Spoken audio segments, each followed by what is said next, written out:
You guys ready to get loud, get loud, get loud, get loud, get loud, get loud for everybody, Chris Aiken!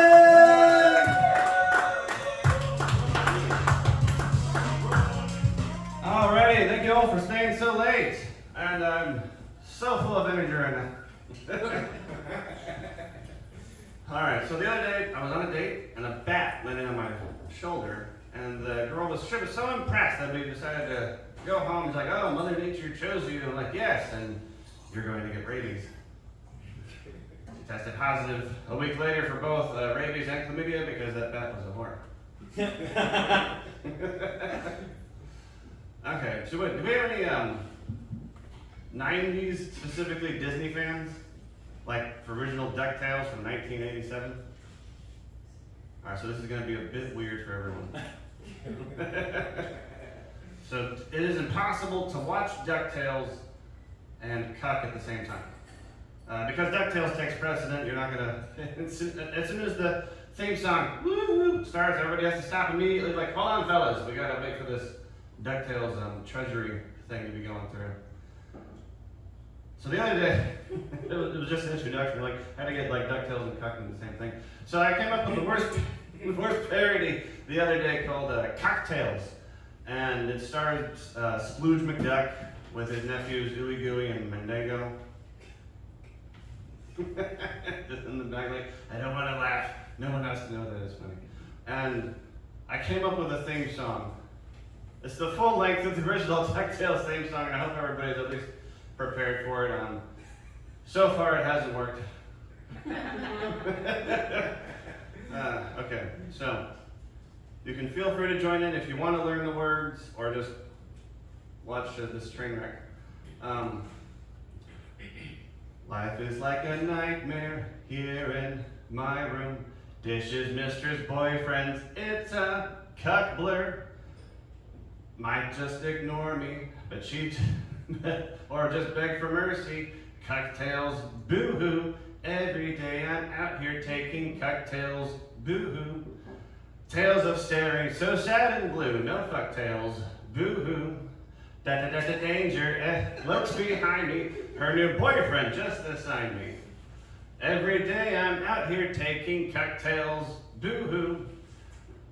Tales of staring, so sad and blue. No fucktails, boo-hoo.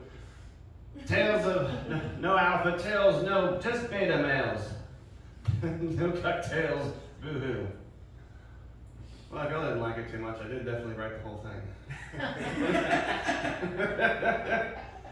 I'm so sad that doesn't work. You put so much time into such a clever song. Nobody goes for cuck, but y'all are definitely watching.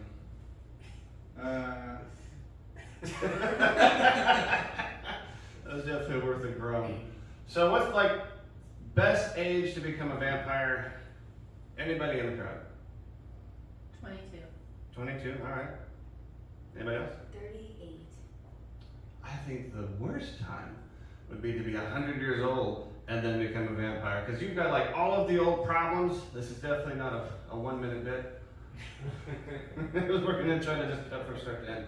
So like, can you imagine being 100 years old, but forever? Like you've got like 10,000 pairs of Dr. Scholl's inserts. You have an orthopedic coffin, and your sleep number is 6,421. Usually gets a laugh from that. It's so disappointing. And I think the hardest part about being an old vampire is like being so forgetful that you try to transform into a bat, but then you forget about the balls. So you're just this little tiny bat, huge fucking balls, trying to flap around looking like a glorified game of Flappy Bird, or in your case, massive flappy balls. And you're just you try to leave the castle and immediately start plummeting to the earth. And your natural nemesis, which would be Van Balsing, the vampire tank hunter, is waiting for you, arm kind of crinkly or whatever, and he just tries to like drop one of those cool one-liners. "Hey Dracula, you forgot to talk this!"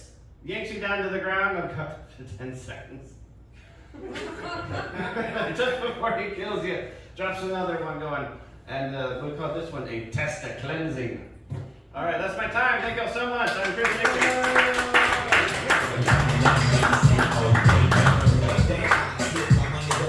Give it up for Chris Aiken. That's our show. This is Late Night. We do this every Friday.